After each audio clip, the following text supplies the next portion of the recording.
Good morning, everybody. Today we are going to study about the lesson Civics Unit 4 India's Foreign Policy. Already in the previous class we have studied some of the things in the lesson. What are the things we have studied? We studied about the foreign policy, main objectives of foreign policy, and also Panchasheel. Okay. Now we are going to study about basic determinants of a foreign policy. Basic determinants. What are the basic determinants of foreign policy? First one, geographical position and size of territory. Okay, basic determinants la first point, geographical position and size of territory. And then nation's history, traditions and philosophical basis. The third one is natural resources. Fourth one, the compulsion of economic development. Then the political stability and structure of government. The necessity of peace, disarmament and non-proliferation of nuclear weapons. Military strength, and the last one, international milieu. These are the basic determinants of a foreign policy.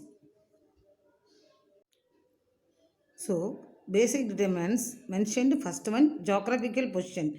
Each and every country has a geographical position and the country has a size of territory. So, these are the first point. Then second one, each country has a history, traditions and a philosophical basis. So, these also mentioned in the foreign policy. And also the natural resources. Each country has a different natural resources. And also the compulsion of economic development. After the Second World War, all the countries faced the economic problem. So, it was also the compulsion of economic development, and then the political stability and structure of government. And the main thing, the necessity of peace, disarmament and non-proliferation of nuclear weapons. Okay. And also the military strength and international milieu. These are all the basic determinants of the foreign policy. Next, the foreign policy in 1950s and 1960s. In 1947, India got freedom. After freedom, India's first Prime Minister was Jawaharlal Nehru. So, the period from independence through 1950s and 1960s constitute the most idealistic base of India's foreign policy under the guidance of our India's first Prime Minister Jawaharlal Nehru. Okay. So, after a long period of colonial struggle, the India got independence. So it found themselves in a very difficult situation with respect to economic development.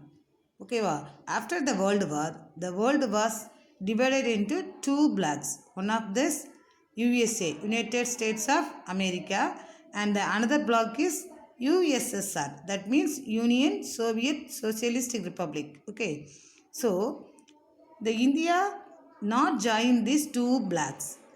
India's first Prime Minister was opposed to the rivalry of the two superpowers.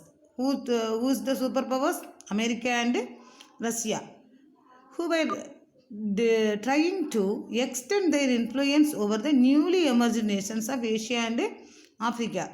After the World War, and the countries they managed their economical and political status. So, and the emerged newly nations, அவங்கக்கிட்ட it was show their influence. That time India interfered and solved this problem. Okay, so he chose the path of non-alignment because it was not joining these two blocks.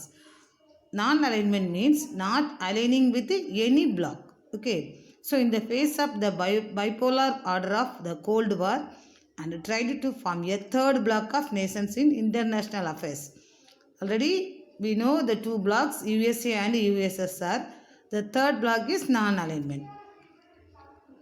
The non-alignment explanation is given to here by Jawaharlal Nehru. That means Broadly, non-alignment means not tying yourself off with the military blocks. It means trying to view things as far as possible, not from the military point of view, though that has to come in sometimes, but independently and trying to maintain friendly relations with the all countries. This is the thought of Jawaharlal Nehru. Okay.